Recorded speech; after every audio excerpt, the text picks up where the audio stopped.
जोहार।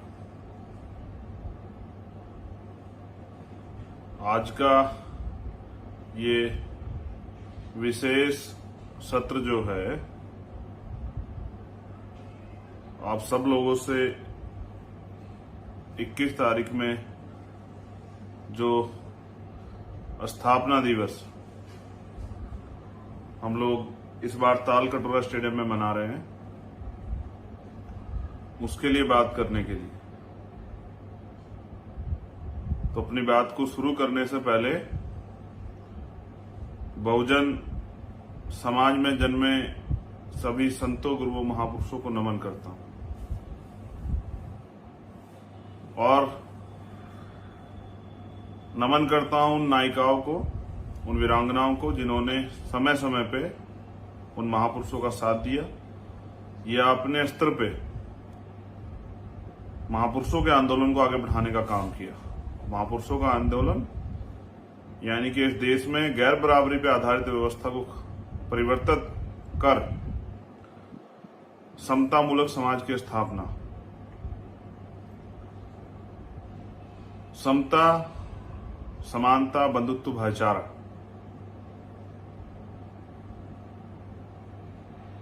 साथियों महापुरुष तो इतने सारे हैं कि अगर मैं महापुरुषों के को नमन करने लग जाऊं तो 5 से 7 मिनट लाइव की नमन में ही चली जाएगी। लेकिन लड़ाई बड़ी महत्वपूर्ण है और हम लोग उस दौर में हैं जहां एक तरफ इस देश को बांटने वाली विचारधारा की जो ताकत है वो बढ़ रही है। उनका इस देश की एडमिनिस्ट्रेशन, उस पर अघोषित कब्जा है। इस देश की IB, CBI, ED, income tax पर अघोषित कब्जा है। उनके दल की सत्ता है, सारी मीडिया पे उनका कब्जा है और उसके साथ साथ इस देश की जुडिशरी, जो सुप्रीम कोर्ट और हाई कोर्ट है, वहां के द्वारा जो डिसीजन होते हैं, आप इस बात को देख सकते हैं कि कई ऐसे पेंडिंग मामले पड़े हुए हैं जिन पे हम लोग प्रयास कर रहे हैं कि उनको कोर्ट में सुना जाए, लेकिन आज तक उन पे कोर्ट में कोई चर्चा नहीं होती है। वहीं कोई भी राजनीतिक मामला और वो भारतीय जनता पार्टी जुड़ा हुआ हो, वो सरकार बनाने का, सरकार गिराने का या और कोई ऐसा इशू हो या मीडिया, उनके जो चाटुकार मीडिया उनसे जुड़े लोग का हो, तो उस पर तत्काल एक दिन बाद ही सुनवाई होती है। ये देश की न्यायपालिका का चरित्र है। तो आधुनिक भारत में जन्मे जो महापुरुष हैं, जिनमें राष्ट्रपिता ज्योतिबा फूले, छत्रपति साहू जी महाराज, विश्व रत्न डॉक्टर बाबा साहब भीमराव अम्बेडकर, पेरियार रामासामी नायकर, पेरियार लल्लई यादव, बाबू जगदेव प्रसाद कुशवाहा, जननायक कपूरी ठाकुर, सर छोटू राम, मान्य कुंभाराम आर्या जी, धन सिंह कोतवाल, उनके साथ महामना रामस्वरूप वर्मा, संतराम बीए, मेरे रहबर, मेरे आदर्श मान्यवर साहब श्री काशीराम, मां रमाबाई, मां अहिल्याबाई होलकर, मां अवंतिकाबाई लोधी, मां उदादेव पासी, मां छलकारी बाई, मां फातिमा शेख, मैं आप सबको भी नमन करता हूं। साथियों, जब 2014 में भारतीय जनता पार्टी की सरकार केंद्र में आई और हम लोगों ने ये महसूस किया कि अब भारतीय संविधान के साथ छेड़खानी या उसको कमजोर किया जाएगा, तब 21 जुलाई को भीम आर्मी भारत एकता मिशन की स्थापना हुई। पिछले 7 सालों के संघर्ष में, जो 7 साल का समय पूरा होने जा रहा है, भीम आर्मी के कार्यकर्ताओं ने, भीम आर्मी के पदाधिकारियों ने बहुत ईमानदारी से काम किया। मैं जब उनके कार्य को देखता हूं तो पूरे देश में हजारों आंदोलन हजारों से ज्यादा मुकदमे, कई कई बार जेल, और कोई ऐसा आंदोलन नहीं है जो अन्याय के खिलाफ हुआ हो, अन्याय के खिलाफ ना हुआ हो। जब भी अन्याय कहीं हुआ है, भीम आर्मी के साथियों ने बहुजन समाज के लिए अपनी जान की परवाह न करते हुए आंदोलन में भाग लिया। चाहे वो किसानों का मामला हो, चाहे सीए एनपीआर एनआरसी का मामला हो, चाहे नेमावर का मामला हो, चाहे उड़ीसा का छत्तीसगढ़ का मामला हो, चाहे चूरू का थाना गाजी का मामला हो, चाहे 2 अप्रैल जैसा मामला हो, चाहे प्रमोशन में रिजर्वेशन का मामला हो, चाहे रोस्टर का मामला हो। कोई ऐसा मामला नहीं है। अभी तो एक आंदोलन में मैं जो सीएचए का आंदोलन में सीएचए के भाई बहनों से भी कहूंगा, चिंता मत कीजिए, बहुत जल्द आपके आंदोलन को भी ये स्थापना दिवस के बाद धार दी जाएगी और आपकी लड़ाई भी, रीट के बच्चों का भी बार बार वहां संदेश आ रहा है, रीट के बच्चों की भी लड़ाई लड़ी जाएगी, और भी जो अन्य इश्यूज हैं वहां पर, उन सबकी लड़ाई जो है लड़ी जाएगी। आप चिंता ना करें, मेरे संज्ञान में धीरे धीरे सभी मामले आ रहे हैं। तो मैंने देखा कि ना तेल की परवाह, ना धूप, आंधी, तूफान, सर्दी, किसी चीज की परवाह। लोग सामाजिक काम भी सुविधा अनुसार या फिर अपना फायदा नुकसान देख के करते हैं, लेकिन मैंने देखा कि भीम आर्मी भारत एकता मिशन का जो कार्यकर्ता पदाधिकारी, यूं तो हजारों संगठन बने हुए हैं, लेकिन ये एक ऐसा संगठन है जिसने दिन रात, ना दिन देखी, ना रात देखा, ना सुबह देखी, ना शाम देखा, ना साधन देखा, ना कुछ देखा। मैं एक एक कार्यकर्ता का धन्यवाद करता हूं। आज मैं जो कुछ भी उन्हीं की वजह से हूं। मैं टाइम्स मैगजीन में अगर मुझे अवसर मिलता है तो भीम आर्मी कार्यकर्ताओं की मेहनत है। अगर पाली में इतना बड़ा आंदोलन होता है तो ये राजस्थान के हमारे कार्यकर्ता साथियों की, हमारे नेताओं की मेहनत है। अगर नेमावर में आंदोलन होता है इतना बड़ा, तो ये हमारे मध्य प्रदेश के जो साथी हैं उनकी मेहनत। तो आप लोगों ने भरोसा किया और इतना सम्मान दिया, जिसकी बदौलत टाइम्स मैगजीन में जो है अवसर मिला। सरकार की गलत नीतियों के कारण मैं वहां शामिल नहीं हो पाया, उन्होंने मेरा पासपोर्ट नहीं इशू होने दिया।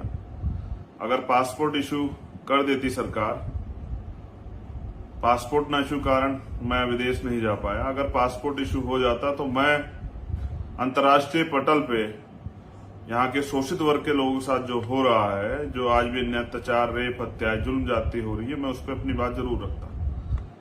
लेकिन ऐसा किन्हीं कारणों की वजह से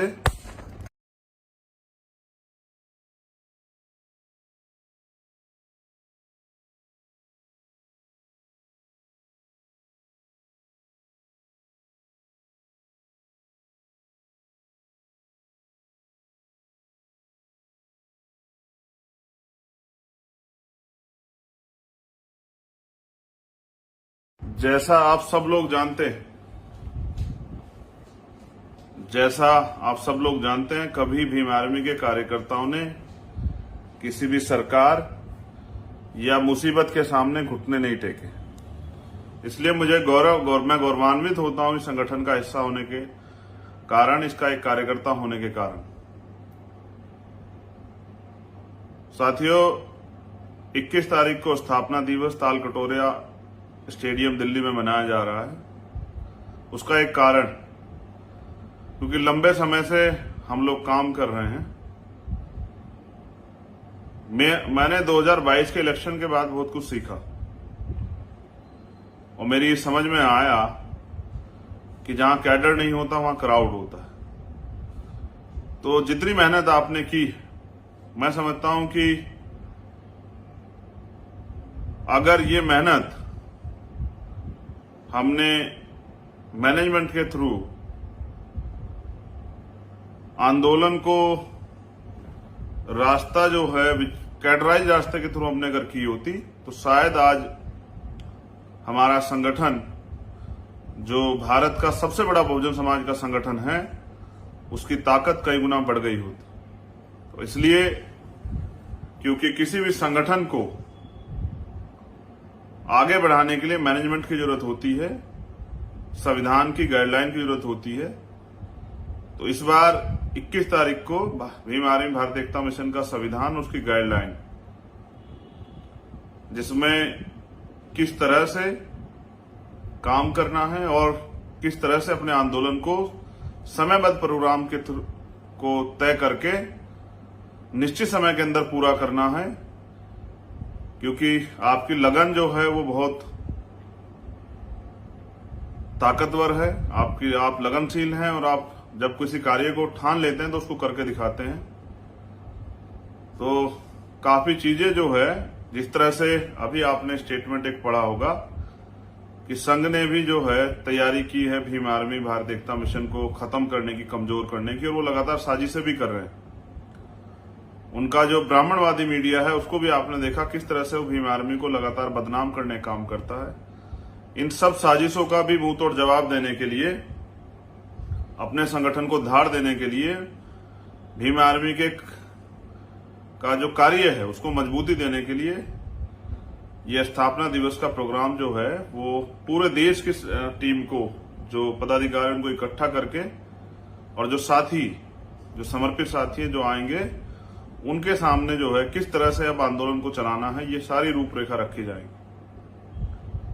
तो भीम आर्मी का संविधान जो है वो और गाइडलाइन वो लागू होंगी राष्ट्रीय अध्यक्ष से लेके अंतिम कार्यकर्ता तक।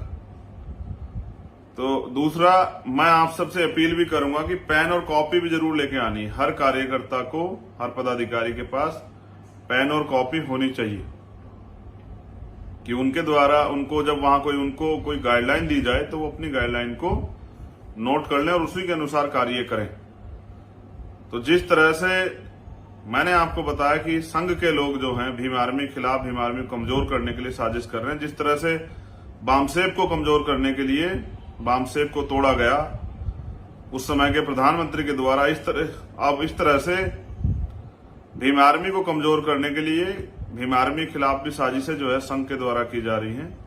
उन साजिशों से खबरदार होकर अपने आंदोलन को मजबूत करने के लिए अब 21 तारीख को स्थापना दिवस है, तालकटोरा स्टेडियम दिल्ली। मैं आप सबसे अपील करूंगा कि आप लोग वहां जरूर पहुंचे।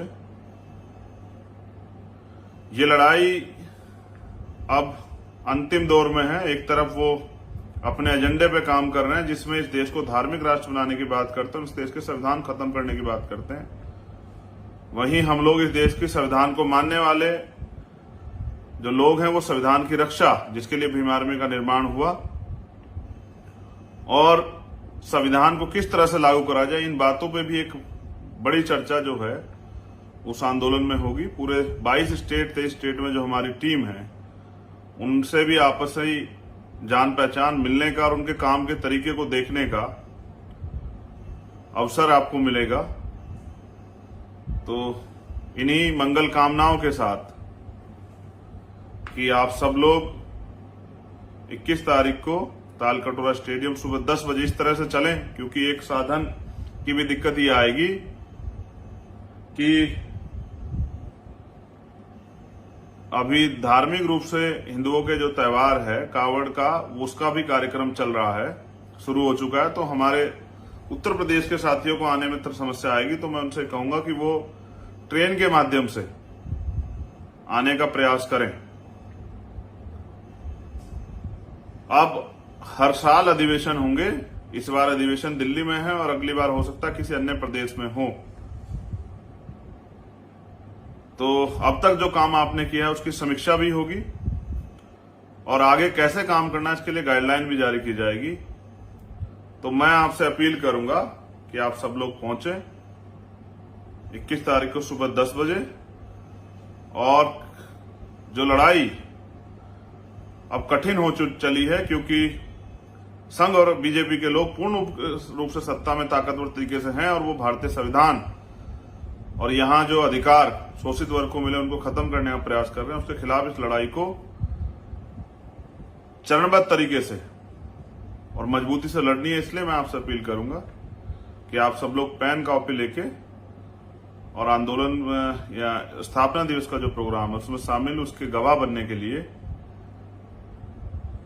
जरूर पहुंचे। बहुत सारी जगह ऐसी जहां मैं खुद नहीं जा पाया हूं, उनके वहां के भी साथी आएंगे, उनसे मिलने का मौका मिलेगा। तो आप सभी के लिए मंगल कामनाएं। और मेरा ये संदेश भी आपको है कि आपको एहसास होगा कि इस बार भीम आर्मी कितनी ताकतवर तरीके से काम करेगी। आने वाले समय में इस देश में शोषित वर्ग के खिलाफ कोई भी सरकार, इस देश के SC, ST, OBC और माइनॉरिटी के खिलाफ कोई भी गलत नीति बनाने, गलत कानून बनाने से पहले यहाँ की सरकारें 1000 बार सोचेंगी।